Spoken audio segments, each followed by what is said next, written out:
చైర్లో కూర్చున్న వాళ్ళు ప్రార్థన చేసినప్పుడు లేచి నిలబడితే మంచిది మాట. కూర్చునే కంటే లేచి నిలబడితే మంచిది.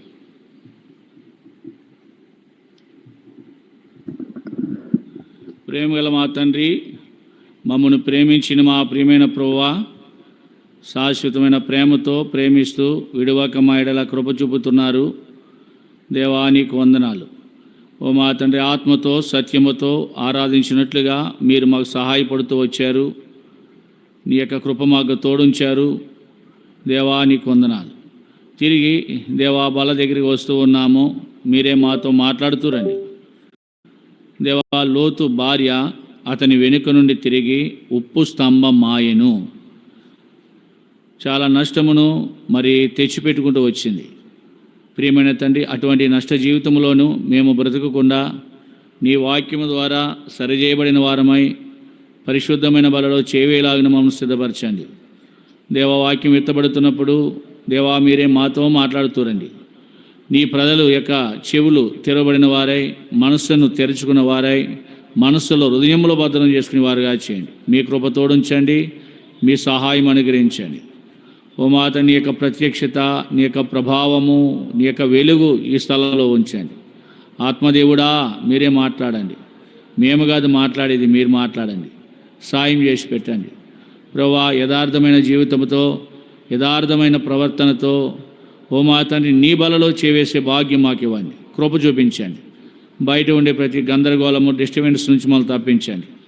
నీ యొక్క సహాయం అనుగ్రహించుకుంటుందండి. లైవ్ను కూడా మీ స్వాధీనంలో ఉంచుకోండి. నీ దాసుని కంఠాన్ని మీ స్వాధీనంలో ఉంచుకోండి.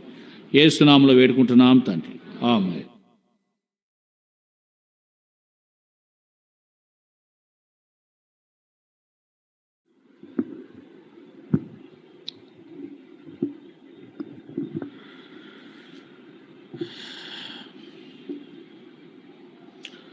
దేవుడు తన యొక్క వాక్యం ద్వారా మనతో మాట్లాడుతూ ఉన్నాడు. ఆయన మాట్లాడే దేవుడు. ఎలా మాట్లాడతాడైనా? వాక్యం ద్వారా మాట్లాడతాడు. మీకు ముందుగానే చూడండి, 15వ అధ్యాయం, ఆదికాండం 15వ అధ్యాయం 1వ వచనం. ఇవి జరిగిన తర్వాత యెహోవా వాక్యము అబ్రాహామునకు దర్శనము వచ్చి, అబ్రామా భయపడకు, నేను నీ కేడము నీ బహుమానము అత్యధికమగునని చెప్పింది. యెహోవా వాక్యము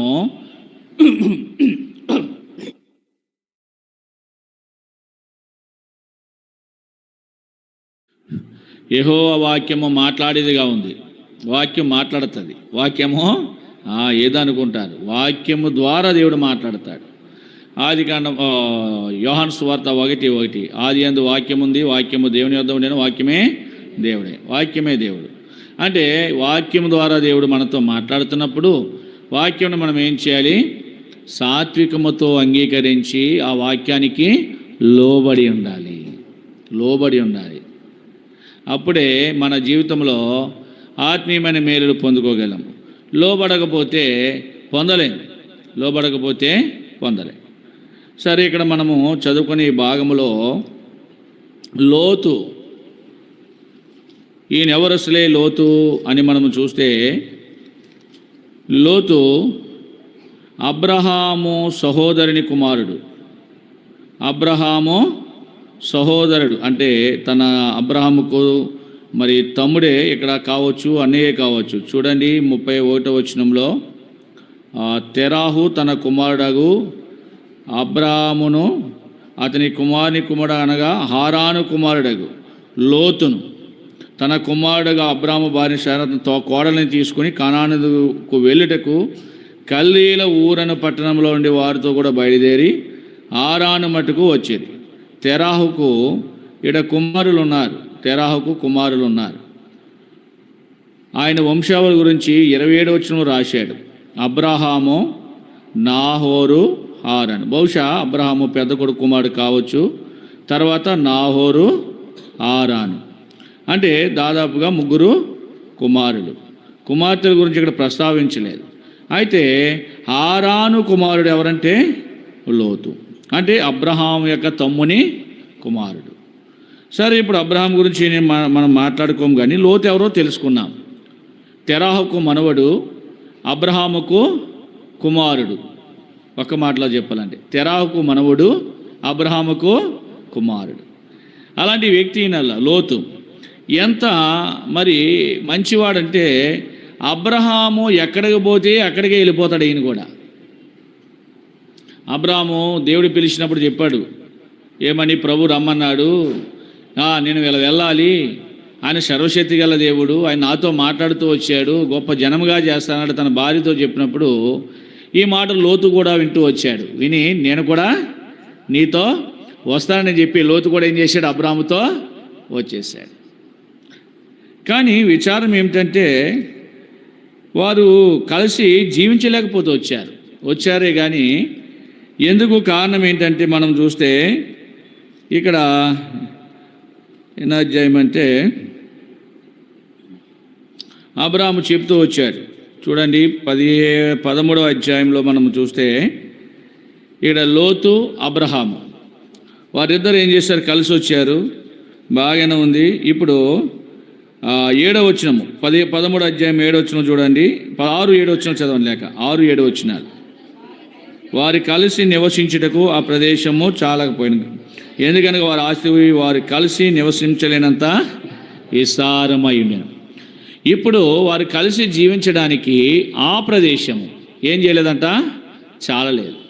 వారు ఉండే ప్రదేశము చాలలేదు. అంటే మధ్యలో చాలా చరిత్ర ఉంది, అంటే నేను కట్ చేసి చెప్తున్నాను. సరే, ఇప్పుడు ఏమి జరిగిందంటే అబ్రహాముకి పశువులు, మందలు, బహు ఆస్తి ఉంది, దాని పనివారు ఉన్నారు. ఇప్పుడు లోతుకు కూడా పశువులు ఉన్నాయి, ఆ పనివారు కూడా ఉన్నారు. యజమానులు బాగానే ఉన్నారు. చూడండి, యజమానులు బాగానే ఉన్నారు. కానీ ఎవరికి కలహం వస్తుందంట? అబ్రహాము గొర్రెల కాపరులకును ఎవరు లోతు యొక్క కాపరులకు గొడవ, వివాదము. చూడండి, ఎలక్షన్లో వాళ్ళ బాగానే ఉంటారు, ఏళ్ళేళ్ళ కొట్టుకుని చేస్తూ ఉంటారు, ఈ పార్టీ ఆ పార్టీ ఈ పార్టీ అని వాళ్ళు బాగానే ఉంటారు. అలాగే యజమానులు బాగానే ఉన్నారు, కానీ ఈ యొక్క పని వాళ్ళు ఏం చేస్తున్నారో కలహాలు ప్రారంభమవుతూ వచ్చాయి. కలహాలు ప్రారంభమవుతూ వచ్చినప్పుడు అబ్రాహాము అంటాడు లోతుని పిలిచి, మన బంధువులు గనక నాకును నీకును ఏముండకూడదు? కలహములు ఉండకూడదు. కనుక మనము నివసించడానికి ప్రదేశం చాలదు. అంటే ఈ కాపులను బట్టి మన గొడవలు వస్తున్నాయి. కనుక ఏం చేద్దామంటే, నువ్వు ఒకసారి వెనుకో, నువ్వు కుడి తట్టుకు వెళ్ళిపోతే నేను ఎడమ తట్టుకు వెళ్తా, నువ్వు ఎడమ తట్టుకు వెళ్తే నేను కుడి తట్టుకు వెళ్తాను అని అబ్రహాము తన తమ్ముడు కుమారుడైన హారాను కుమారుడైన లోతుతో చెప్పాడు ఈ మాట. చెప్తే లోతు ఏం చేశాడు? సరే, అవకాశం ఇచ్చినాడు కదని చూశాడంట. యోర్దాను ప్రాంత్యమంతటిని చూశాడు. అది ఎలా ఉందంటే యెహోవా తోట వలె ఉందంట. చదవండి 13వ అధ్యాయము 10వ వచనం. లోతు తన కన్నులెత్తి యోర్దాను ప్రాంతమంతటిని చూచెను. యెహోవా సొదొమ గొమొర్రా పట్టణములను నాశనం చేయకమునుపు సోయారుకు వచ్చే వరకు అదంతా యెహోవా తోట వలెను, ఐగుప్తు దేశం వల్ల నీరు పారు దేశమై ఉండేను. ఇక్కడ రెండు మాటలు రాయబడ్డాయి. ఒకటి యెహోవా తోట, అది ఏదెను వనముగా కనిపించింది. రెండవది ఐగుప్తు దేశంలా కనిపించింది. ఐగుప్తు దేశం కరెన్సీ ఎక్కువ ఉంటుంది, ధనవంతులు ఉంటారు. ఐగుప్తు దేశంలో ఎవరుంటారండి? ఒక దేశంలో ధనవంతులు ఉంటారు, అంటే ధన సమృద్ధి గల దేశాలు ఉంటాయి. అలాగా ఐగుప్తు దేశం వల్లే కనిపించింది. ఎవరికి? లోతుకు. అది నీళ్లు పారు దేశము. నీళ్లు పారు దేశం ఎలా ఉంటుంది? నీళ్లు పారు పంట ఎలా ఉంటుంది? పని నీళ్లు ప్రవహించే పొలాలు ఎలా ఉంటాయి? దాని సమృద్ధిగా సూర్యరశ్మి ఉంది, సమృద్ధిగా నీళ్ళ సదుపాయం ఉంది. అలాంటివి ఎలా ఉంటాయి? చక్కగా పచ్చగా ఆ పొలాలు కనపడుతూ ఉంటాయి. అంటే పచ్చగా అందంగా కనిపించాయి. అంటే ఇహలోక సౌందర్యాలను నడత చూడగలుగుతూ వచ్చాడు. నిజముగా నా పెద్ద తండ్రి కదా, ఆయన నాగిస్తే అవకాశం ఏముంది? ఎంత సౌందర్యమైన నేను ఎన్నుకోవడం ఏంటి? ఒకవేళ ఇంకో ఏరియా ఎన్నుకోవచ్చు కదా. కానీ అక్కడ తన స్వార్థాన్ని చూపిస్తున్నాడు అన్నమాట. ఇదంతా బాగుంది, నేను ఇలా వెళ్ళిపోతే బాగుంటుంది. అంటే లోకాన్ని చూశాడు, లోకంలో అందాన్ని చూశాడు, లోకంలో ఉన్న ధనాన్ని చూశాడు, లోకంలో ఉన్న ఆ పచ్చని జీవితాన్ని చూశాడే కానీ ఆత్మీయమైన జీవితాన్ని ఎదుగుదలని అతడు చూడలేకపోయాడు. ప్రభు దగ్గర కనిపెట్టలేకపోయాడు. అబ్రాహాము చెప్పాడు, కానీ అతడు కనిపెట్టలేని జీవితం. ఇదిగో తండ్రి ఇదిగో నేను ఎలా వెళ్ళిపోతాను, సొదొమ గొమొర్రా ప్రాంతాలకు వెళ్ళిపోతాను, వెళ్ళిపో, అవకాశం ఇచ్చినాడు కదా, వెళ్ళు. అయితే అబ్రాహాం ఏం చేశాడంటే కానానులో నివసించాడు. ఈ విధంగా ఒకరికి ఒకరు ఏమైపోయారు, వేరైపోతూ వచ్చారు. అయితే లోతు చూచి ఆ దేశంలోనికి వచ్చాడే కానీ ఆ దేశంలో ఎలాంటి వారు ఉన్నారంట చదువుదామా. 13వ వచనం, 13వ అధ్యాయము 13వ వచనం. సొదొమ మనుషులు దుష్టులను యెహోవా దృష్టికి బహు పాపులనై ఉన్నారు. ఈ దుష్టులు పాపులు ఉండే దేశం ఎలా కనిపించింది ఈయనకు? యెహోవా తోట వలె కనిపించేసింది. అంటే సాతానుడు ఎంత భ్రమ పెట్టాడో చూడండి. నిజంగానే ఒక విశ్వాసివే, పరిశుద్ధులతో సహవాసం కలిగిన వాడవే, కానీ నీకు ఏం చేస్తూ ఉంటుందంటే ఒక పక్కన ప్రభు ఉంటే ఓ ప్రక్కన సైతాను కూడా పనిచేస్తాడు. చాలా జాగ్రత్తగా ఉండాలి. అందుకే అన్నాడు పౌలు గారి పత్రికలో రాస్తూ ఏమన్నాడంటే అపవాదికి చోటు ఇవ్వకండి అన్నాడు. ఏమైనా ఇంత అవకాశం ఇచ్చామా నీకేం చేస్తాడో, నీకు భూలోక సౌందర్యాలు చూపించేస్తాడు. యేసుప్రభు వారికే చూపించాడు. నువ్వెంత? యేసుప్రభు వారికే ఎంతసేపులో చూపించాడంట? ఒక్క క్షణం, నిమిషమే కదా. చూడండి బాగుంటుందన్నమాట. మత్తయి సువార్త 4వ అధ్యాయం, మాథ్యూ గాస్పెల్ చాప్టర్ 4.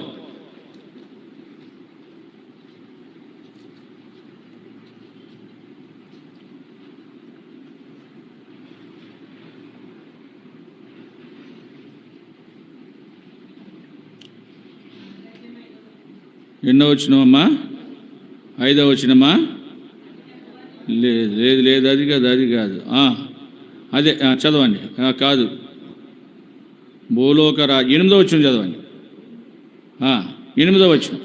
మరలా అపవాది మిగిలి ఎత్తైన కొండ మీదకి ఆయనను తోడుకుని పోయి ఈ లోక రాజ్యములన్నిటినీ వాటి మహిమను ఆయనకు చూపించేశాడు. ఎంతో టైం పట్టదు చూడు, టక్ టక్ టక్ టక్ టక్ అంటే ఒక నిమిషం కూడా పట్టదు. ఒక క్షణములోనే చూపించేశాడు. ఇదంతా ప్రభు, ఇదంతా నీకు ఇచ్చేస్తాను అంటే దేవునికే ఆశ పెట్టాడు వాడు. అంటే దేవుని కుమారుడైన యేసుక్రీస్తు ప్రభు వారికి ఎందుకు ఆశ పెట్టాడు మీరు చెప్పాలా? ఎందుకు ఆశ పెట్టాలా? భయం లేదా దేవుడు అంటే వాడికి? ఎందుకు ఆశ పెట్టాడు? ఆయన దేవుడే, దేవుని కుమారుడే, కానీ మనిషి శరీరము, మానవ శరీరము ధరించి భూమి మీదకి వచ్చాడు. అంటే మనిషికి ఉండే మనజాశలన్నీ ఉంటాయి, అంతే కదా. మరి మనిషి శరీరం ధరించిన వాళ్ళకి ఏముంటాయి? మన వలే. అందుకైనా మరి అంజూరు చెట్టు కాడికి వచ్చి ఆకలి వేసింది, మన వల్లే ఆకలి వేస్తుంది, మన వల్లే నీళ్ళు తాగుతుంది. అంటే మనిషికి ఉండే మనిషి కోరికలన్నీ రావాలి, కానీ ఆయనకి రాలే. మనిషి శరీరము ధరించినా కానీ, అంటే అపవాది ఏమనుకున్నాడు అంటే మనిషి వల్లే వచ్చాడు కదా, ఈయన మరి లోబడిపోతాడు అని అనుకున్నాడు. ఒక్క క్షణంలో చూపించేశాడంట. నీకు చూపించడానికి ఎంత? అలాగే లోతుకు కూడా చూపించాడు. లోతు చూశాడు, కన్నులెత్తి చూసేశాడు, చాలా బాగుంది అనుకున్నాడు. లోతు లోబడిపోయాడు, వెళ్ళాడు. ఎక్కడికి వెళ్ళాడు లోతు? ఎక్కడికి వెళ్ళాడు? సొదొమ. వెళ్ళేసరికి వెళ్ళిన తర్వాత తనకు అర్థమైంది. చూడండి, పైనుండగా ఎవడికో తెలియదు గొయ్యి లోతు ఎంత ఉంటుందో, ఆ గోతులు దిగితే తెలుస్తుంది, అంతే కదా. ఆ గోతులు దిగిన వాడికే లోతు ఎంతో చెప్పగలడు. దిగకుండా ఏంటో గొయ్యిరా నీకేంటిరా అది, ఆ గోతులు దిగితే ఏమవుతుంది అంటే అడిగింది తెలుస్తుంది, దిగితే తెలుస్తుంది ఏమవుతుందో. వెళ్ళిన తర్వాత అర్థమైంది అక్కడ జనులు ఎలాగున్నారంట, యెహోవా దృష్టికి చాలా పాపం చేసిన వారు ఉన్నారు, చాలా దుష్టులుగా ఉన్నారు, చాలా భయంకరంగా ఉన్నారు. అలాంటి ప్రదేశంలో నివసిస్తూ వచ్చాడు. ఎంతో బాధపడ్డాడంట. చాలా కామందులు ఉన్నారంట ఆ దేశంలో. ఎవరున్నారు? దుర్మార్గులు, కామందులు ఉన్నారు. వాళ్ళు చదవండి, ఎక్కడ మనం చదువుతామంటే మాట పేతురు పత్రిక, ఎవరైనా తీసిన వాళ్ళు చదవండి. 2వ పేతురు 2వ అధ్యాయం 7వ వచనం. 2 Peter chapter 2:7. త్వరగా తీసిన వాళ్ళు ఎవరైనా ఒకరు చదవండి. 2వ పేతురు 2వ అధ్యాయం 7వ వచనం. దుర్మార్గుల కామ వికారయుక్తమైన నడవడి చేత బహు బాధపడిన నీతిమంతుడగు లోతు. చాలు. దుర్మార్గుల కామ వికారము, చూడ్డానికి వికారం అట. అంత అసహ్యంగా ఉన్నారు వాళ్ళు. అలాంటి దేశంలోకి వెళ్ళాడు. అలాంటి దేశం ఆయన గారికి ఎలా కనిపించింది? లోతు గారికి ఎలా కనిపించిందండి? చాలా అందంగా కనిపించింది. ఐగుప్తు దేశం వల్లే కనిపించింది. డబ్బు, అక్కడికి వెళ్తే బోల్డ్ డబ్బు ఉంటుందా, సంపాదించుకోవచ్చు, బాగుంటుంది, అన్నీ ఉన్నాయి, నీళ్ళు ఉన్నాయి, సమృద్ధిగా పంటలు పండడానికి అనుకున్నాడు. కానీ అక్కడేం రాశాడు? బహు బాధపడ్డాడు. వెళ్ళాడే కానీ సుఖపడలే, బాధపడుతూ వచ్చాడు. అది లోతు యొక్క జీవితం. అలాంటి పరిస్థితి నుంచి, అలాంటి సొదొమ గొమొర్రా అనే జంట నగరాల ప్రదేశాన్ని నాశనం చేయడం కొరకు, దాన్ని అగ్నితో కాల్చడం కొరకై దేవుడు దైవదూతలను పంపించాడు. దైవదూతలు అక్కడికి వచ్చారు. అక్కడికి వచ్చి ఆ గవని దగ్గర కూర్చున్నారు. లోతు ఆ గవని దగ్గర నుంచి వెళుతూ వాళ్ళని చూసి, ప్రభువులారా ఇక్కడ కూర్చున్నారు, ఇది మంచి స్థలం కాదు. ఎందుకంటే లోతు అనిపించాడు కదా, లేదు ఇక్కడ ఉన్న వాళ్ళు మంచి వాళ్ళు కాదు, వారికి దైవదూతలు అన్న సంగతి గ్రహించుకోలేకపోయాడు. కానీ వాళ్ళు ఎవరో క్రొత్త వాళ్ళు. ఎక్కడున్నారండి వీళ్ళు? ఎక్కడున్నారు? చదవండి 19వ అధ్యాయం.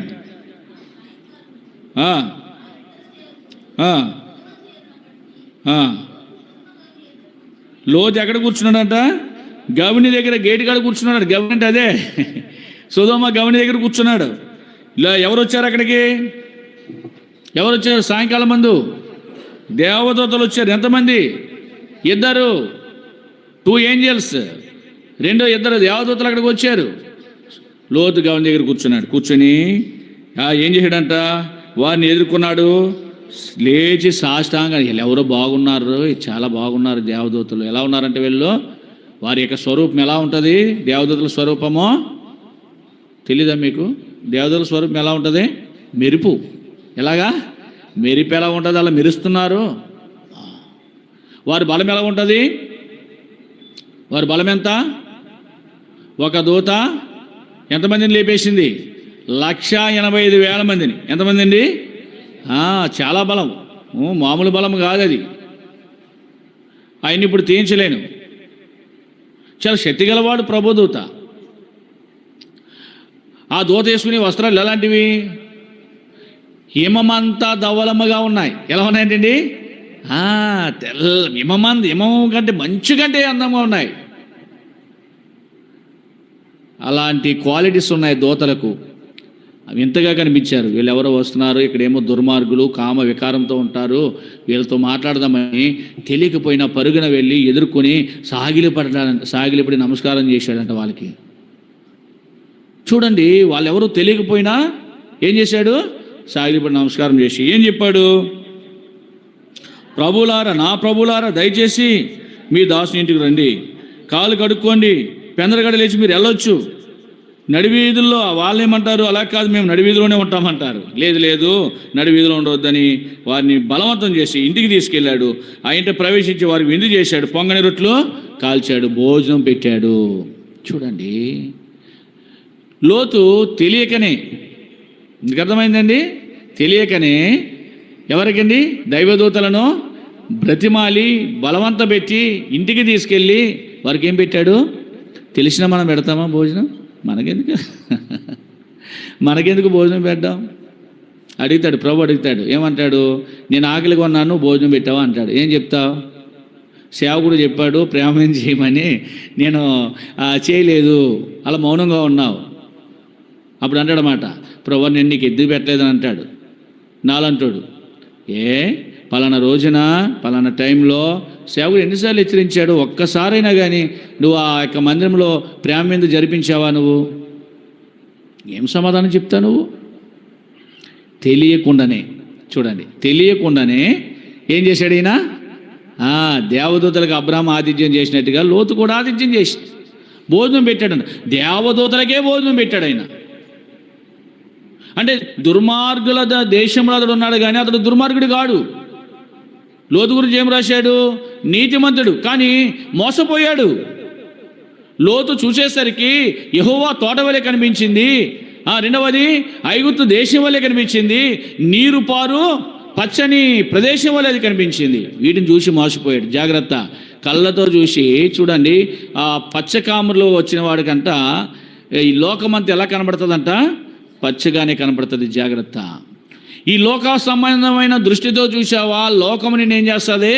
లోక మాయలో నిన్ను ముంచేస్తుంది. నీ ధనం నిన్ను రక్షించలేదు, అర్థమైందా? నీ అందం నిన్ను రక్షించలేదు, ఈ లోకము నిన్ను రక్షించలేదు, కాపాడదు.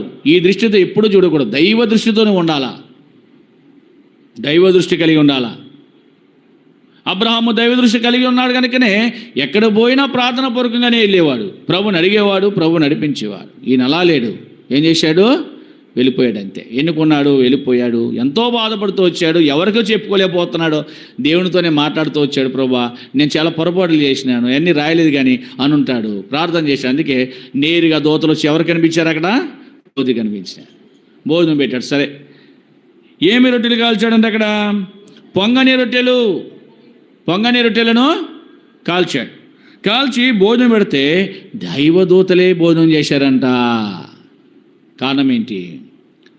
దైవదూతలు లోతు ఇంటి దగ్గర భోజనం చేయడానికి కారణం ఏంటి? లోతు యొక్క నీతి లేనివాడు జాతికే నీతి ఉండాలా. నీలో నీతి ఎక్కడుంది?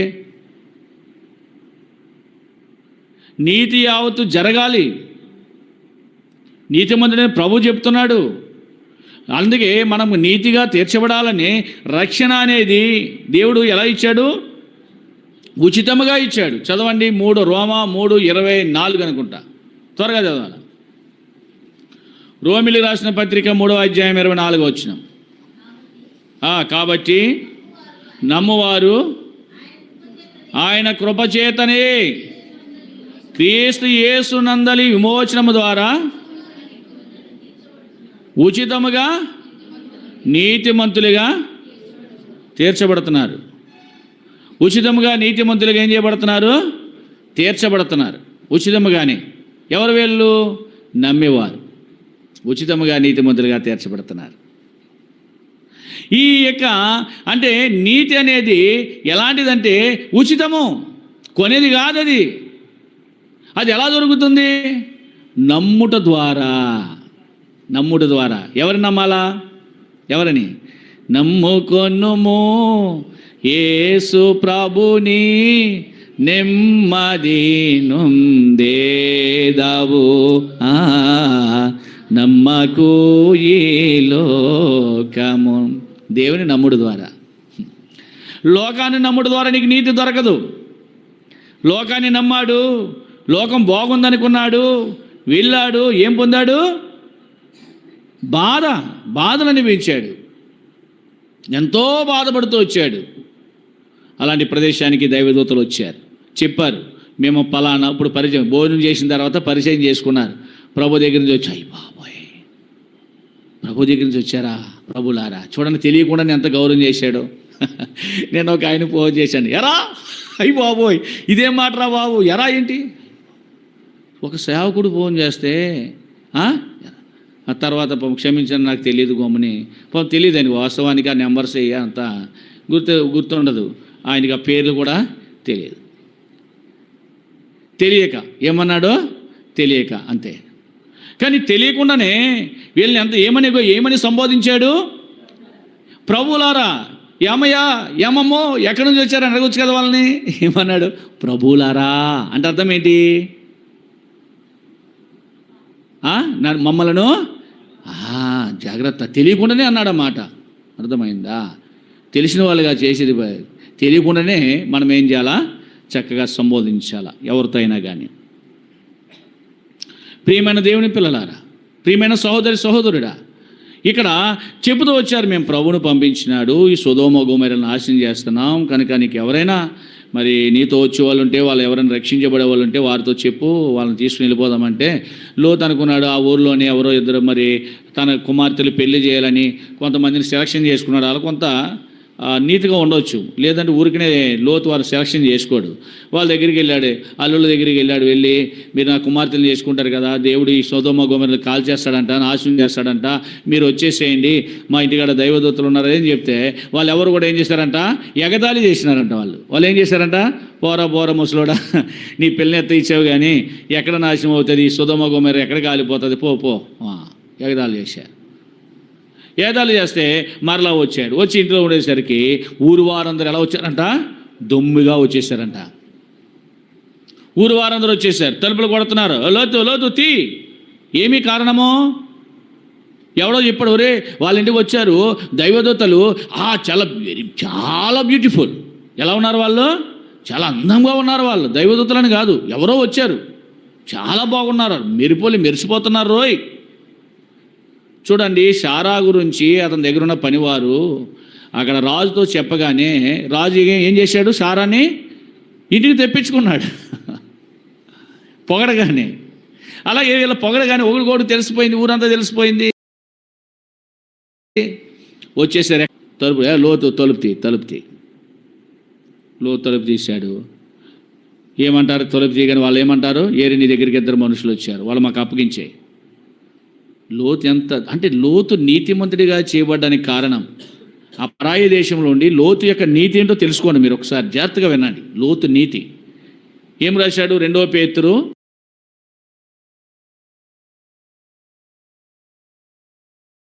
మనం చదువుతున్నాం కదా, 7వ అధ్యాయమా 2వ అధ్యాయం 7వ వచనంలో నీతిమంతుడగు లోతును తప్పించాను. అంటే లోతుకు నీతి ఎలా వచ్చిందో చూడండి, ఎలా నీతిమంతుడయ్యాడు. అడుగుతుంటే లోతు అన్నాడు, నా అయ్యలారా మీరంత పాతకం కట్టుకోకండి, మీరంత పాపం పని చేయకండి. అవసరమైతే నాకు 2 కుమార్తెలు ఉన్నారు, కుమారులు లేరు, వాళ్ళు చాలా అందమైన వాళ్ళే, వాళ్ళిద్దరినీ మీకు ఇచ్చేస్తాను. ఎవరు వాళ్ళు? కామందులు. ఆడద కనబడితే విడిచిపెట్టరాళ్ళు. వాళ్ళ కంటికి కనిపించారంటే ఏం చేయాలా? వాళ్ళని పాడు చేసేయాలా. అలాంటి దుర్మార్గుల వాళ్ళు. అలాంటి వాళ్ళకు ఏమంటాడు ఈయన? పురుషుని ఎరగని పెళ్లి కాని యవని బిడ్డలు 2 ఉన్నారు, వాళ్ళిద్దరిని మీకు ఇచ్చేస్తాను. ఏమి తండ్రి అండి, ఎంత మంచివాడండి. వచ్చిన ప్రభువులను ఏం చేస్తాడు అతడు?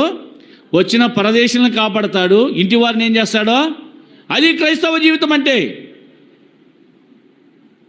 క్రైస్తవ జీవితం అంటే అదే సౌభాగ్య జీవితం అంటే. అర్థమైందా? నువ్వెక్కడ నష్టపరుచుకుంటావు? తన కుమార్తెలైనా నష్టపరుచుకుంటాడు, కానీ తన ఇంటికి వచ్చిన వారికి ఏం చేస్తాడు? అప్పుడు దాకా చెప్పలేదు దోతలు కూడా, మేము పలానా అని. ఒకవేళ దోతలని దాచాడేమనుకుంటున్నారే మీరు, అప్పుడు కూడా చెప్పలేదు వాళ్ళు. మర్మంగానే ఉన్నారు వాళ్ళు. నా కుమార్తెలు ఇచ్చేస్తాను, వారిని ఏం చేస్తారంటే అక్కడ ఏం రాశాడంటే, మీకు ఇష్టం వచ్చినట్లు చేసుకోండి వాళ్ళని. ఏ తండ్రి చెప్తాడు అసలు మాట?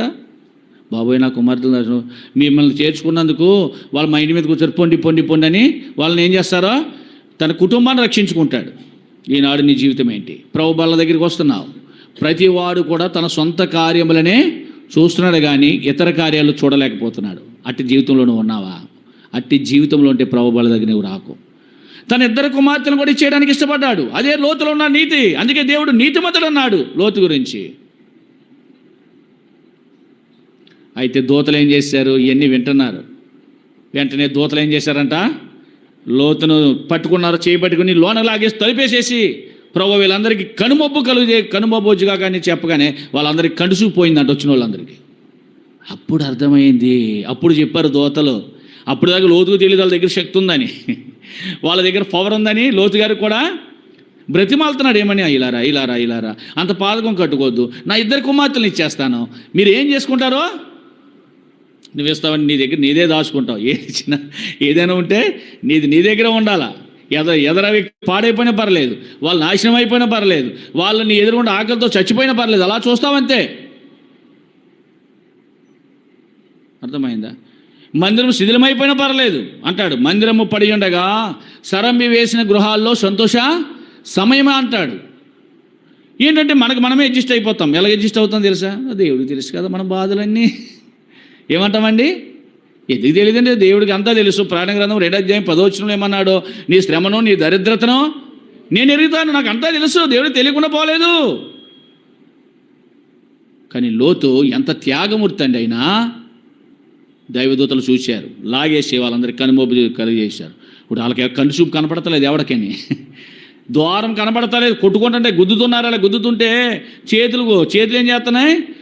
నాకు తెలిసినంత మట్టికి బైబిల్లో రాయలేదు, కానీ చేతులు నరాలే పగులుంటాయి వాళ్ళకి. అలా గుద్దారు. సిమెంట్ గోడ గుద్ది ఎలా ఉంటుంది? తలుపుని కొడితే ఎలా ఉంటుంది? గోడ గుద్దితే ఎలా ఉంటుంది?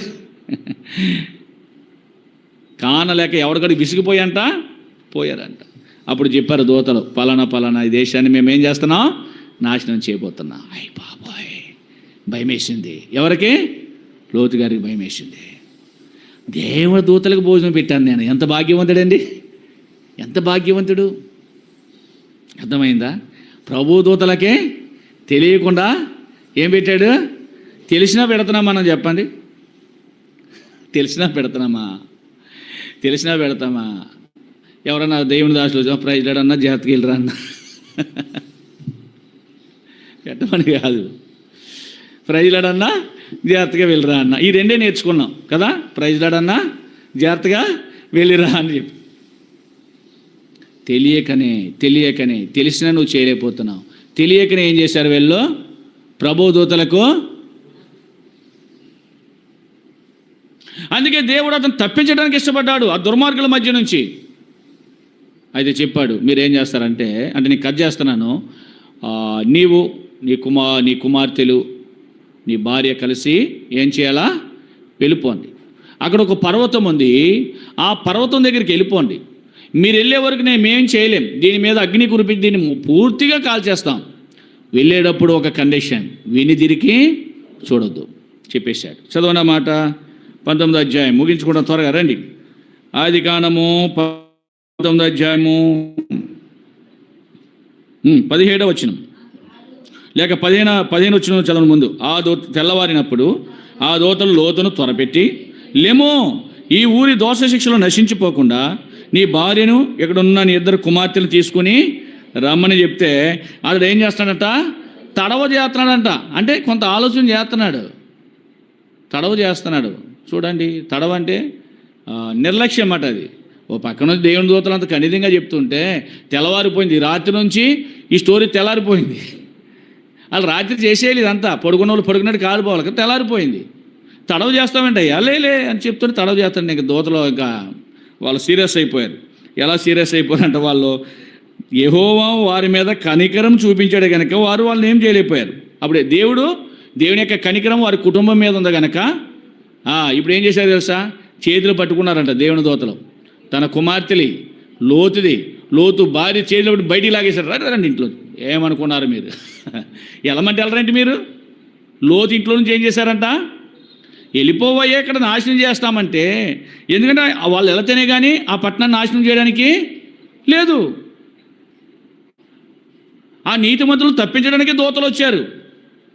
అర్థమైందా? నీతిమంతులు తప్పించడానికే ఎవరు వచ్చారు? అక్కడికి దూతలు వచ్చారు. కానీ వినాలి కదా, లోబడాలి కదా.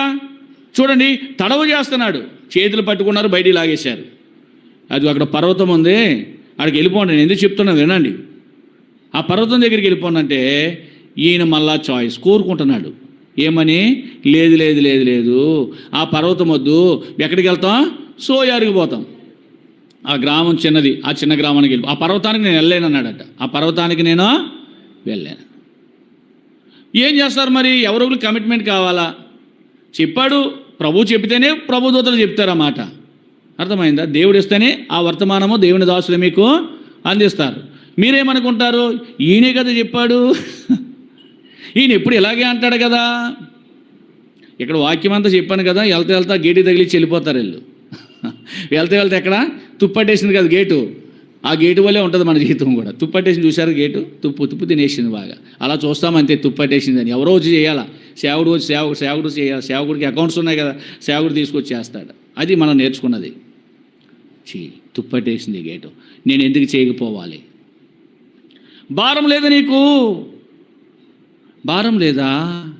దైవికమైన కార్యాలంటే చూస్తూ ప్రక్కగా పోయాడంటే ఎవడాడు? యాజకుడు, లేవీయుడు. ఏం చేశారంటే చూశారంట. వాళ్ళు వాక్యం ఎరిగిన వాళ్ళే, విశ్వాసులే, ధర్మశాస్త్రం చదివిన వాళ్ళే. నాకెందుకు? ప్రక్కగా పోయారంట. అలా పోతున్నావేమో, జాగ్రత్త. పర్వతానికి పోవయ్యా అని చెప్తే ఈయనేమంటాడు? సోయారుకి వెళ్తానంటాడు. సోయారుకి వెళ్తాను. సరే వెళ్ళైతే, నువ్వు వెళ్ళేదాకా మేమేమియో చేయలేము. చూడండి, వాళ్ళు అదే చెప్పారు. 22వ వచనం చదవండి. 22వ వచనం. నీవు త్వరపడి అక్కడ తప్పించుకొని పొమ్మో, నీవు అక్కడ చేరు వరకు నేనేమీ చేయలేను. అందుచేత ఆ ఊరికి నువ్వు అక్కడికి వెళ్ళే వరకు మేమేమీ చేయలేం. అని చెప్తే వెళ్ళి ముందు జాగ్రత్త, వెళ్ళిన వాడు వెళ్ళినట్టు పోవాలా, వెనుదిరిగి మాత్రమో చూడకూడదు అని చెప్తూ వచ్చాడు. అదే ఇప్పుడు వీళ్ళ ప్రయాణం అయ్యారు, వెళుతూ ఉన్నారు. సోయారుకి వచ్చిన తర్వాత సూర్యుడు ఉదయించాడు. సోయార్ అని ప్రాంతం వచ్చిన తర్వాత సూర్యుడు ఉదయించాడు, బాగానే ఉంది. సూర్యుడు ఉదయించినప్పుడు అప్పుడు యెహోవా సొదొమ గొమొర్రాల మీద ఏం కురిపించాడంట? అగ్ని గంధకాలు కురిపించాడంట, అగ్ని వర్షం కురిపించాడు. అది కాలిపోతుంటే అయితే 26వ వచనంలో సోయారు నుంచి చూసిందంట. ఎవరామె? లోతు భార్య. ఏం చూసింది? సొదొమ గొమొర్రాల వైపు చూసింది. చూచి ఉప్పు స్తంభం అయిపోయింది, జీవాన్ని కోల్పోయింది, ఉప్పు శిల అయిపోయింది. అర్థమైందా? ప్రాణాన్ని పోగొట్టుకుంది, భర్తను పోగొట్టుకుంది, బిడ్డలతో సహవాసం పోగొట్టుకుంది, ప్రభుతో సహవాసం పోగొట్టుకుంది, భూమి మీద లేకుండా పోయింది. సింపుల్గా పోయింది తన ప్రాణం. ఉన్నపాటిని ఇలా తిరిగి చూసిందంట, అలా ఉప్పు అయిపోయిందంట, వెళ్ళిపోయింది ప్రాణం. మీకు అర్థమైందా నేను చెప్పేది? ప్రభు దూత చెప్పాడు ఏమని? వెనుదిరిగి చూడకు. ఈమె ఏం చేసింది? లోతు చూడలే, లోతు కుమార్తెలు చూడలే. ఎవరు చూశారు? లోతు భార్య చూసింది. ఉప్పుస్తాం. అయ్యో నా భార్య చూసింది కదా, ఆయన కూడా చూస్తే ఆయన కూడా ఉప్పుస్తాం అయిపోతాడు. మా అమ్మ చూసింది కానీ పిల్లలు చూస్తే పిల్లలు కూడా, అంటే వీళ్ళ ముగ్గురు కూడా దైవ ఆజ్ఞను ధిక్కరించలేదు, పాటించారు. దేవుని ఆజ్ఞను ధిక్కరించింది. ఎవరమే? లోతు భార్య. వెనుక తిరిగింది, ఉప్పు స్తంభం అయిపోయింది, జీవం కోల్పోయింది. ప్రియమైన విశ్వాసి, సహోదరుడా సహోదరి, ప్రభు వాళ్ళ దగ్గరికి వస్తున్నావు, ఒకసారి నీ జీవితాన్ని పరీక్షించుకో. వెన్నుదిరుగుతున్నావా? దేవుడు నిన్ను రక్షించుకున్నాడు. సొదొమ గొమొర్రా అనే ఈ ప్రపంచం నుంచి దేవుడు నిన్ను విడిపించాడు. ఇది నాశనకరమైనది, ఇది పనికిమాలినది, శాశ్వతమైనది ఈ లోకంలో లేదు. కానీ నువ్వు ఇంకా యహలోక ఆశలతో ఉండి ఈ లోకాన్ని ప్రేమిస్తూ లోకంలోనే నీకు నీవుగా ధనము సమకూర్చుకుంటున్నావేమో, నీకు నీవుగా బ్రతకాలనుకుంటున్నావేమో. నీకు నువ్వు ఏమాత్రం బ్రతకలేవు, నీ అంతటా నువ్వు బ్రతకలేవు. నిన్ను బ్రతికించే దేవుడు ఉన్నాడు, అది సంగతి గుర్తుపెట్టుకో. నీ అంతటా నువ్వు బ్రతకలేవు, నిన్ను బ్రతికించడానికి దేవుడు ఉన్నాడు. ఆదామని రెండవ మనుషుడు జీవింపచేయు ఆత్మ అయిన నిన్ను జీవింపజేస్తున్నాడు కనుక నువ్వు ఏం చేస్తున్నావు? జీవిస్తున్నావు. లేకపోతే నీ జీవం ఎక్కడ దశలే? నీకు ఆలోచన చేస్తావా? ఈ లోకమని ఈ సొదొమ గొమొర్రాల నుంచి పాడైపోయి మరి కొలిమి కాలినట్లు కాలిపోతుంది ఈ ప్రపంచము. ఈ కాలిపోయి ప్రపంచంలోనూ కాలిపోకుండా దేవుడిని విడిపించి నీకు చక్కని మార్గాన్ని తెరుస్తున్నాడు. పర్వతానికి రమ్మన్నాడు. ఎక్కడికి రమ్మన్నాడు? పర్వతం. కానీ పర్వతం వద్దనుకున్నాడు. ఎవరైనా? లోతు. దేవుడు చెప్తే అతడు వద్దనుకున్నాడు. అర్థమైంది? అంటే దైవ ఆజ్ఞను ధిక్కరించినాడు. అర్థమైందా? దేవుడు చెప్పినదల్లా చేసిన వాళ్ళందరూ ఏం చేశారంట? దీవించబడ్డారు. వాళ్ళు దేవుడు చెప్పిన మాట విన్న వాళ్ళు, దేవుడు చెప్పిందల్లా చేసిన వాళ్ళు ఏం చేయబడ్డారు? దీవించబడ్డారు. మెలకుగా ఉండండి. నిద్ర వస్తే మొఖం కడుక్కోండి. నేను డిస్టర్బ్ అయిపోతూ ఉంటాను. దేవుడు చెప్పిందల్లా చేసిన వాళ్ళందరూ ఏం చేశారు? చెప్పండి. దీవించబడ్డారు. దేవుడు చెప్పిన మాట విన్న వాళ్ళ పరిస్థితి ఏమైపోయిందంటే, లోతు ఏం చేశాడు? తన భార్యను పోగొట్టుకున్నాడు. భార్య ఎవరు అసలే? భార్యను దేవుడు ఎందుకు ఇచ్చాడు? ఆదికాండము మనము 2వ అధ్యాయంలో మనం చూస్తే ఏం రాశాడు భార్య గురించి? సాటి అయిన సహాయం. ఇప్పుడు లోతుకు సహాయం లేకుండా పోయింది. సాటి అయిన సహాయమో లేకుండా పోయిందా లేదా? కారణం ఏంటి? దైవ ఆజ్ఞను ధిక్కరించాడు, వినలేదు. పర్వతానికి వెళ్ళుంటే చాలా క్షేమంగా ఉండడు. తన భార్య పోయి ఉండేది కాదు. పర్వతం దగ్గర పోతే సొదొమ గొమొర్రాలు కనిపించేవే కావు. అర్థమైందా? సొదొమ గొమొర్రాలు కనిపించే కాదు. ఆ పర్వతము చాలా సౌందర్యమైన పర్వతం. అది ఆ పర్వతము ఎంతో అందమైన పర్వతం. అది ఆ పర్వతము దగ్గర రక్షణ ఉంది, ఆ పర్వతం దగ్గర సంరక్షణ ఉంది, ఆ పర్వతం దగ్గర బ్రతికేయడానికి బ్రతుకుంది. అలాంటి పర్వతాన్ని కాదనుకుని సోయారుని ఎన్నుకున్నాడు. ఇంతకు ముందేమో సొదొమ గొమొర్రాని ఎన్నుకున్నాడు. చాలా బాధపడ్డాడు. జాగ్రత్తగా వినండి. సొదొమ గొమొర్రాలను ఎన్నుకొని క్షేమాన్ని పొందాడా? బాధపడుతూ వచ్చాడు. రెండవ పర్యాయం ఏమో దేవుడే స్వయంగా దూతను పంపించి చెప్పితే దేన్ని ఎన్నుకున్నాడు? సోయాన్ని ఎన్నుకున్నాడు. సాటి అయిన సహాయాన్ని పోగొట్టేసుకున్నాడు. సాటి అయిన సహాయాన్ని పోగొట్టేసుకున్నాడు. అందుకే మన జీవితంలో దేవుడిని రక్షించుకున్నాడు. రక్షించిన క్రితం వేరు. నువ్వు రక్షించబడ్డావు. విశ్వాసులకి 3.5 సంవత్సరాల తీర్పు ఉంది. ప్రభు తన దూతలతో వచ్చినప్పుడు మధ్య ఆకాశంలో తీర్పు ఉంది. అందుకన్నాడు, కాబట్టి ప్రతి మనుషుడు తన్ను తాను పరీక్షించుకునవలెను, అలాగూ చేసి ఆ రొట్టెని తిని ఆ పాత్రను త్రాగవలెను. నువ్వు రక్షించబడ్డావు. దేవుడు నిన్ను రక్షించుకున్నాడు. లోకంలోంచి వేరు చేశాడు. లోకంలోంచి ఏర్పరచుకున్నాడు. లోకంలోంచి ప్రత్యేకపరిచాడు. తన స్వకీయ సంపాద్యమైన దేవుని ఆలయంలోనికి నిన్ను తెచ్చాడు. అయితే నీ పరిస్థితి ఏంటి? దేవుని మాటకు లోబడుతున్నావా? వాక్యం ఎంతకాలం బట్టి వింటున్నావు? ఎంతకాలం బట్టి దేవుని దోషల ద్వారా వాక్యాన్ని వింటున్నావు? ఎన్ని హెచ్చరికలు వింటున్నావు? కానీ ఒక్కటైనా పాటిస్తున్నావు నీవు? కానీ నీ సొంత పనికి ఎక్కువ అవకాశం ఇస్తావు. లేదు ప్రభా, నేను అలసిపోయాను, పడుకుంటాను ప్రభా, నాకు ప్రార్థన లేదు, ఆల్ నైట్ ప్రేయర్ లేదు, నీ మా కొడుకులు లేవు, కృతజ్ఞత కొడుకులు లేవు అంటే నీ సొంత శరీరానికి, అంటే ఇది నీ సొంతం అనుకుంటున్నావు. అంటే నీ అవసరం కొరకు ఎక్కువ ఏం చేస్తున్నావో నీ జీవితాన్ని ఉపయోగించుకుంటున్నావు. అన్నిటి అందు స్వతంత్రం నీకు ఇచ్చాడు. కానీ దేవుడు అన్నాడు అక్కడ, ఏం రాశాడు? అన్నీ చేయదగినవి కావు. అన్నీ నీ ఇష్టాసారంగా బ్రతకడం కొరకు కాదు దేవుడు నేను ఇక్కడ ఉంచింది. అంటే దేవుడు నీకు చక్కటి అవకాశాలు ఇస్తున్నాడు. మందిరాల్లో ప్రార్థనా కూడికలు, కృతజ్ఞత కూడికలు, సువార్త కూడికలు, విస్తారమైన పని, ఇవన్నీ ఇస్తుంటే మనం ఏం చేస్తున్నాం? పాటిస్తున్నామా? పాటించడం వాళ్ళు ఎవరు కూడా బల దగ్గర రాకండి. ఖండితంగా వాక్యం చెప్తుంది. ఎవరు కూడా రావద్దు. చాలా పనిష్మెంట్. అందుకే ఏమన్నాడు? మీలో అనేకులు బలహీనులు, రోగులు, చాలామంది ఏం చేస్తున్నారంట? మనకొద్దు, పాటించండి. వాక్య ప్రకారం బ్రతికితే చాలు. తప్పనిసరిగా పరలోకాన్ని పొందుకుంటా. పర్వతం దగ్గరికి పోతావు. పర్వతం దగ్గర రాలేకపోయాడు. వెళ్ళమన్నా కానీ ఎదురు చెప్పాడు. ఏమని? నేను అక్కడికి పోలేను, ఇది దగ్గరగా ఉంది కదా, ఎక్కడ పోతాను. అదే నేర్చుకున్నాడు అతడు. ఎవరు? నీతుంది ఏమి ప్రయోజనము? ఎంత నష్టం తెచ్చిపెట్టుకున్నాడు. సాటి అయిన సహాయం లేకుండా పోయింది. అందుకే పరిశుద్ధ గ్రంథంలో మనం చూస్తాము. చూడండి, ఫిలిప్పీలకు రాసిన పత్రిక రండి. ఫిలిప్పీలకు రాసిన పత్రిక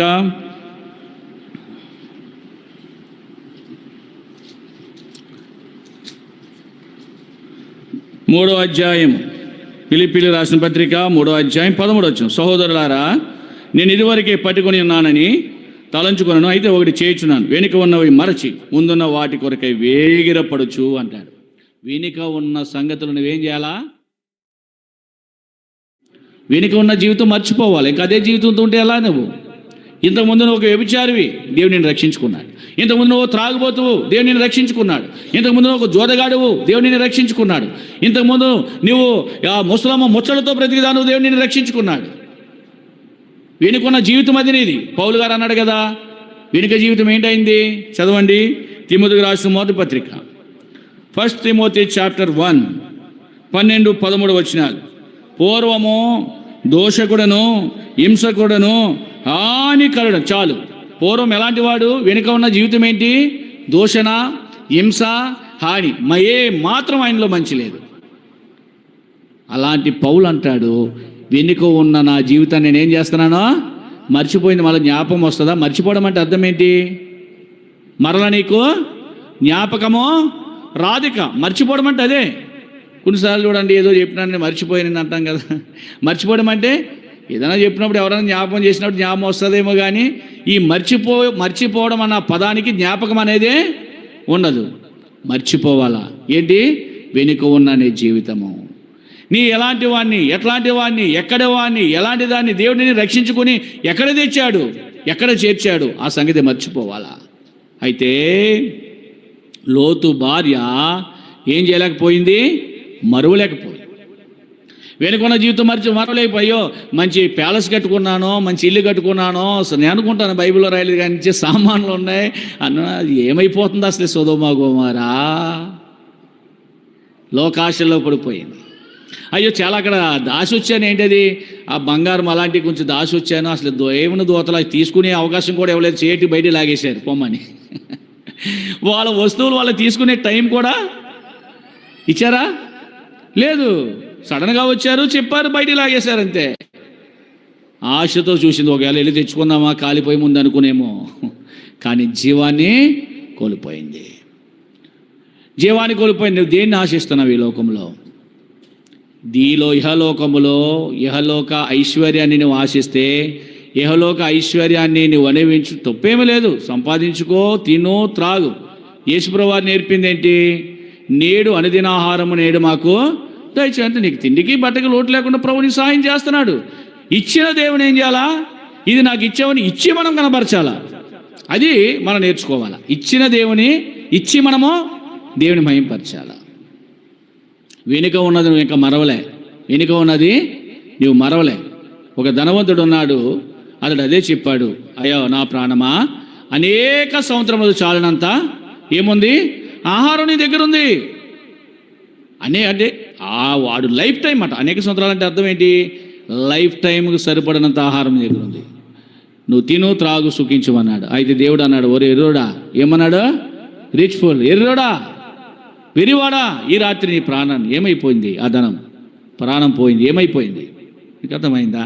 అందుకే బ్రతికినంత కాలము దేవుడు మనల్ని రక్షించుకున్నాడు, దేవుని మందిరానికి తెచ్చాడు. మందిరాన్ని ప్రేమించి చూడు, మందిరాన్ని చేసి చూడు, మందిరానికి ఇచ్చి చూడు, దేవునికి సహాయం చేస్తాడు. విడిచిపెట్టాడు. అర్థమైందా? విడిచిపెట్టాడు. విడిచిపెట్టే దేవుడు కానే కాదు. బాధ్యత మాది. సేవకులు చెప్పడము మా బాధ్యత, దేవుని దూతలు చెప్పడం వారి బాధ్యత. కానీ వారు విన్నాడా? లోతు వినలేదు. వినకపోతే నీకు సహాయం పోతుంది అన్నమాట. వస్తుంది అనుకుంటున్నావు అంతే, కానీ నీది పోతుంది, ఉన్నది ఊడిపోతుందట. ఉన్నది ఊడిపోతుంది, ఏముండదు. కొంతకాలం బాగానే వెలుగుతావు, తర్వాత సర్వమో కోల్పోతావు. ఇది ఇహలోకంలో ఉన్న పరిస్థితి. వెనుక ఉన్న జీవితం అంతా మర్చిపోవాలి, వెనుకున్న ఆస్తిపాస్తులు మర్చిపోవాలి. ప్రభు కొరకు సమర్పించుకో నీ జీవితం అంతా, ప్రాణ, ఆత్మ, శరీరాలు. ప్రభు నీకు సహాయం చేస్తారు. అప్పుడే నువ్వు యెహోవా పర్వతమునకు ఎక్కగలవు. చదవనమాట. ఆ పర్వతం ఎవరిది? దేవుని పర్వతం అది. చదవండి. ఆ కీర్తన గ్రంథము 24వ అధ్యాయం. రండి, ఆ పర్వతం గురించి 2-3 మాటలు చూపించి నేను ముగిస్తాను. కీర్తన గ్రంథము 24:3 అందరూ చదవండి. ఆ పర్వతమునకు నిలువదగిన వాడెవడు? వ్యర్థమైన దాని యందు మనసు పెట్టకయు, కపటముగా ప్రమాణము చేయకయు, నిర్దోషమైన శుద్ధమైన హృదయం కలిగిన వాడు యెహోవా వలన ఆశీర్వాదం ఉందును. తన రక్షకుడైన దేవుని వలన ఏం పొందుతాడంట? నీతి పొందుతాడు, నీతిమత్వం పొందుతాడు. యెహోవా పర్వతంలోకి ఎక్కాలంటే ఏం చేయాలి మనము? యెహోవా పరిశుద్ధమైన బలలో చేయి వేయాలంటే ఏం చేయాలా? మీరే చెప్పాలి. చదవలేదు ఎవరున్నా? ఏముండాలా? వ్యర్థమైన దాని మీద మనసు పెట్టద్దు. ఏది వ్యర్థమో? ఏది వ్యర్థం చెప్పండి. ఒక రాజు ఉన్నాడు, మహాజ్ఞాని. దేవుడు తర్వాత దేవుడే. దేవుడు తర్వాత అంత జ్ఞాని ఎవరంటే ఆయనే, సొలొమోను ఆయన పేరు. అలాంటి జ్ఞాని, ఐశ్వర్యవంతుడు ఎన్ని గొప్ప గొప్ప పనులు చేశాడంటే, ప్రసంగి 2 చదవండి, మీకు బాగా అర్థమవుతుంది. గొప్ప గొప్ప పనులు చేశాడు. విస్తారమైన డబ్బు, సిరి రాజులు సంపాదించు. ప్రపంచంలో ఏ రాజు దగ్గర లేదు అంత సంపాదించాడు. ప్రపంచంలో ఏ రాజు చేసుకోలేదు అంతమంది భార్యలను చేసుకున్నాడు, 1000 మందిని చేసుకున్నాడు. ప్రపంచంలో ఏ రాజు దగ్గర లేరు పనివారు, అంతమంది పనివారు ఉన్నారు. ప్రపంచంలో ఏ రాజు కట్టలేదు, అలా కట్టాడు దైవ మందిరాన్ని. 7 సంవత్సరాలు కట్టాడు. ప్రపంచంలో ఏ రాజు కట్టలేకపోయాడు, అలాంటి బంగ్లా కట్టాడు. 13 సంవత్సరాలు కట్టాడు దాన్ని. 13 years పట్టింది. అంటే ఈ 13 ఏళ్ళు పని చేస్తూనే ఉన్నాడు, అంత వైభవంగా కట్టుకున్నాడు. అటువంటి రాజు ఏమన్నాడు తెలుసా? తన కన్నుకు ఆశించినది ఏది కూడా చేయకుండా లేడంట, అంతా చేసేసాడంట. చేసేసి చివరిలో ఏమన్నాడంటే వ్యర్థము అన్నాడు. ఏమన్నాడండి? ఏంటది? వాళ్ళ భార్యలు వ్యర్థమంట, వారి ఇల్లు వ్యర్థమంట, అతని చెరువులు వ్యర్థమంట, తోటలు వ్యర్థమంట, పనివారు వ్యర్థమంట, ఆస్తిపాస్తులు వ్యర్థమంట. ఇదేంటండి? అన్నీ అనుభవించేసాక అర్థమైంది. అందుకే మానవ జీవితాన్ని రీఛార్జ్ చేశాడు. 4 కోణాల్లో చూశాడు, ఏ కోణాన్ని కూడా విడిచిపెట్టలేదు, వ్యర్థమని తేల్చేశాడు. మీకు అర్థమైందా? కనుక వ్యర్థమైన ఈ లోకములో నీవే మనసు అమ్మ ఒకసారి కాసేపు బయటికి తీసుకెళ్ళి ఆడించు. వ్యర్థమైన మనసు యందు ఏం చేయకూడదంట? వ్యర్థమైన దాని యందు మనసు పెట్టకూడదు. వ్యర్థమైన దాని యందు నువ్వేం చేయకూడదు? మనసు పెట్టకూడదు. ఇది వ్యర్థమైనది. ఏంటి వ్యర్థమో చెప్పండి. వ్యర్థమైంది ఏంటి చెప్పండి. మీరు చెప్పాలి. విన్నారు కదా? వ్యర్థమైంది ఏంటి? విన్నారు కదండి. ఇప్పుడు వ్యర్థమైంది ఏంటి? నీ భార్య వ్యర్థమే, నీ భర్త వ్యర్థమే, నీ డబ్బు వ్యర్థమే, నీ బిడ్డలు వ్యర్థమే, నీ ఆస్తిపాస్తులు వ్యర్థమే. ఏది కూడా మంచిది కాదు. అయితే ఈ వ్యర్థమైన లోకములో ఉన్న నీవు, వ్యర్థమైనటి వాటిని అనుభవిస్తున్న నువ్వేం చేయాలా? యెహోవా యందు భయభక్తులు కలిగి ఉండాలంట. అన్నీ వ్యర్థమేనంట. అంటే మానవ జీవితమే వ్యర్థమంట. అన్నీ కలిగి ఉండాలి. ఏం కలిగి ఉండాలా? యెహోవా యందు భయభక్తులు కలిగినట్టే మానవ కోటికి విధి. మీకు అర్థమైందా? అందుకే లోతు అనుకుంటాడు, బహుశా నా ఇంటికి వచ్చిన అతిథులు వారిని నేను ప్రేమించాలా, అందుకే నా కుమార్తెలను తీసిపోండి. కుమార్తెలను ఎలా ఎంచుకున్నాడు చెప్పండి? ఎలా ఎంచుకున్నాడు? వ్యర్థంగా ఎంచుకున్నాడు. అంతే కదా? పాటు చేసుకోండి, మీకు ఇష్టం వచ్చినట్టు చదవండి బైబిల్. అక్కడ మీకు ఇష్టం వచ్చినట్లు చేసుకోండి అన్నాడు తీసిపోయి. లోతు అలా ఎంచుకున్నాడు కనుకనే నీతిమంతుడిగా చేయబడి నీతిమత్వం పొందుకున్నాడు. నువ్వు ఎంచుకోగలవా? ఎంత కూడగట్టుకుంటావో చూడండి. ఆ విధవరాలు ఆమె జ్ఞాపకం వస్తుంది నాకు. ఆమె నిజంగా ఆ సేవకుడు చెప్పినప్పుడు ఆమె ఏం చేసింది? తన బిడ్డ ఆకలితో ఉన్నాడు, తన బిడ్డ అనుకున్నాడు, అమ్మ మొట్టమొదటిగా నాకే కాలుస్తుంది, నాకిస్తుంది ఈ రొట్టె అనుకున్నాడు. కానీ ఆమె ఏం చేసింది? ఆ రొట్టె పట్టిపోయి వాడికి ఎలా ఉంటుంది చెప్పండి? పిల్లోడికి ఎలా ఉంటుంది? తల్లికి ఎలా ఉంటుంది? అంటే బిడ్డనైనా మార్చుకుంది కానీ సేవకుని మార్చలేదు. మీకు అర్థమైందా? బిడ్డ ఆకలన్నా కట్టింది కానీ దైవికమైన సేవకునే ఆకలి కట్టలేదు, లోపడ్డది. అందుకే ఆశీర్వాదం చూసింది. తన బిడ్డ ఆ రోజుతోనే చావాలనుకున్నారు, కానీ చచ్చారా? చావలేదు. మీకు తెలీదు. ఇది చేతైనా పిల్లలు ఎలా బ్రతకాలు, ఇది నేను ఇలా చేస్తే నేను ఎలా బ్రతకాలి, రేపు ఎలాగా, ఎల్లుండి ఎలాగా, అవతల ఎల్లుండి ఇది ఆలోచిస్తాం. అంటే ఫ్యూచర్ ఆలోచిస్తామట, భవిష్యత్తు ఆలోచిస్తాం. భవిష్యత్తు నువ్వు కదా ఆలోచించేది, నీ కోసం దేవుడు ఆలోచించాలా. అర్థమైందా? నీ భవిష్యత్తు ఎవరు ఆలోచించాలా? దేవుడే. అంతేగాని నువ్వెవరు? ఏమ్మా టైం అయిపోయిందా? వెనక్కి తిరిగి చూస్తున్నా చెప్పని ముగించేస్తాను. ఫ్యూచర్ ఆలోచించాలా. ఏం ఆలోచించాలా? ఫ్యూచర్ ఆలోచించాలా. అది నీవు కాదు, దేవుడే. ఎవరు చెప్పండి? దేవుడే నడిపిస్తాడు. నీకు ఉపదేశం చేసేదను, నీవు నడవలసిన మార్గము నీకు బోధించింది, నీ మీద దృష్టి ఉంచి నీకు ఆలోచన చెప్తాను. వెనుక ఉన్నవి నువ్వు మరవాలా. నీతి మతం పొందాలంటే వ్యర్థమైన దాని మీద ఏం పెట్టకూడదు? మనసు పెట్టని వాడే యెహోవా పర్వతాన్ని ఎక్కుతాడు. మనసు పెట్టని వాడే. ఇతడు వ్యర్థమైన సోయారి మీద ఏం పెట్టాడు? మనసు పెట్టాడు. కనుకనే ఏం పోగొట్టుకున్నాడు?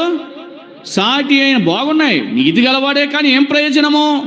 వ్యర్థమైన దాన్ని తీసుకొచ్చాడు. సోయారిని ఎన్నుకున్నాడు.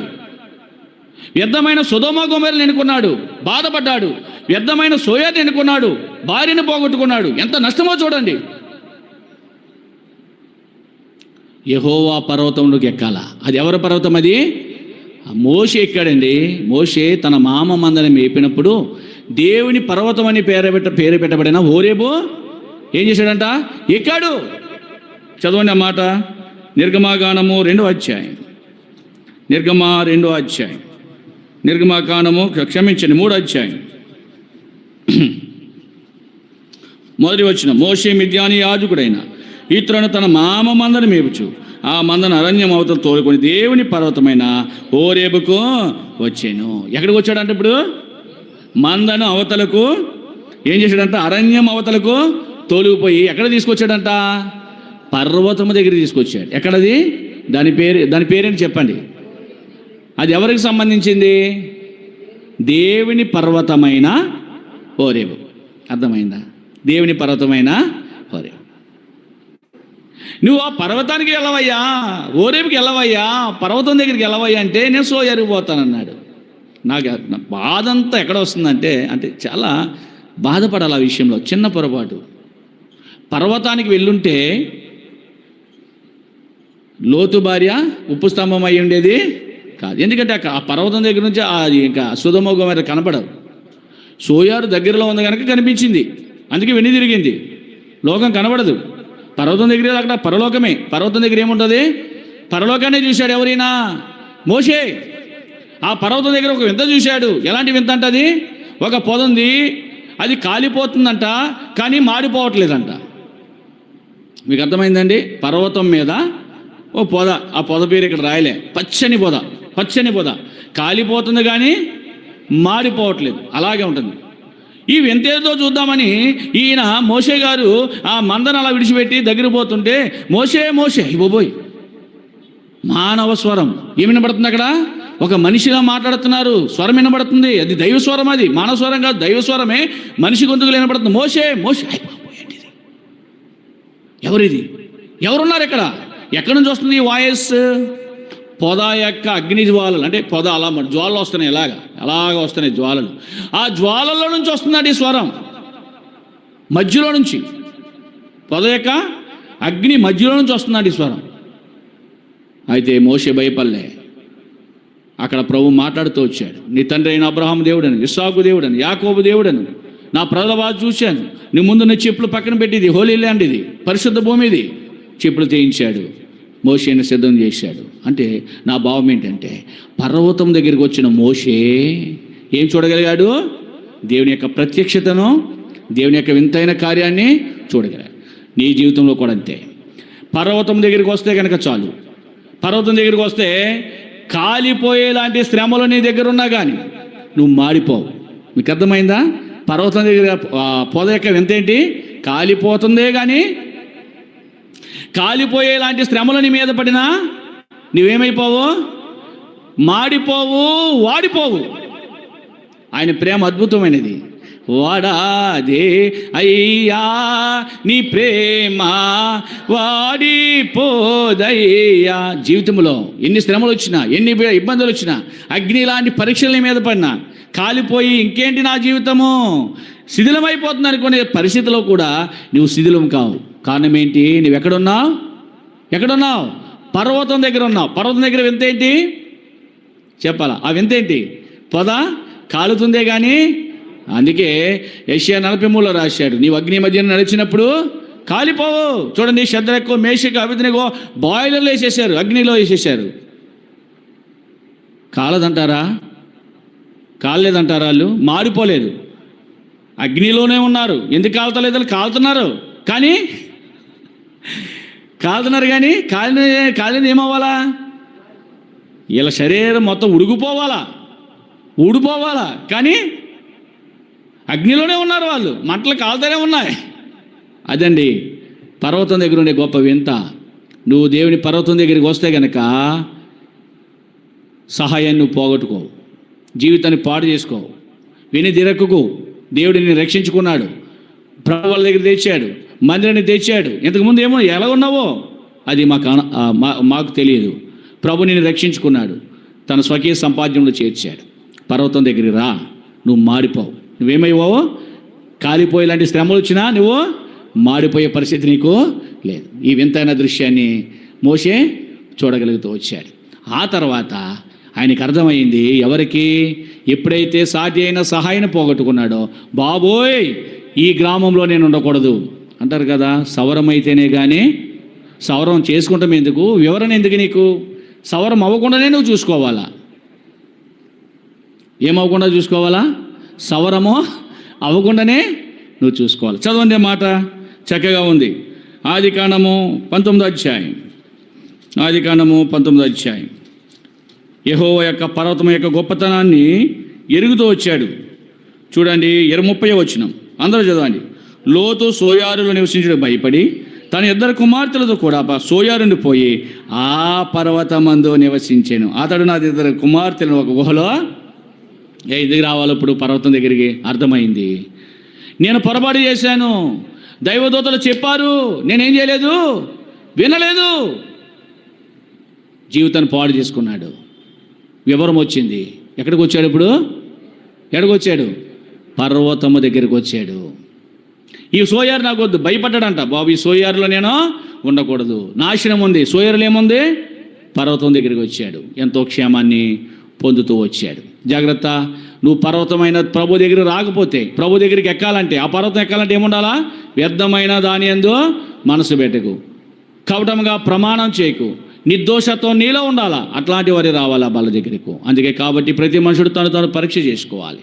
అలాగూ చేసి ఆ రొట్టెని తిని ఆ పాత్రను తాగాలి. సోయరులో అతను భయం కలిగింది, సోయరులో నష్టం కలిగింది. పర్వతం దగ్గరికి వచ్చాడు. పర్వతంలో అతనికి ఏమీ లేదు, నష్టమో లేదు. పర్వతంలో అగ్ని లాంటి శ్రమల నుంచి దేవుడు విడిపించడానికి సిద్ధంగా ఉన్నాడు. పరీక్షించుకో. కాబట్టి ప్రతి మనుషుడు తాను నీకు నీవుగానే పరీక్ష చేసుకో. అలాగే చేశారు. రొట్టెని తిన పాత్రలో వచ్చినట్లుగా కూడి వచ్చిన ఆత్మదేవుడు మనకు సహాయపడిన గాక.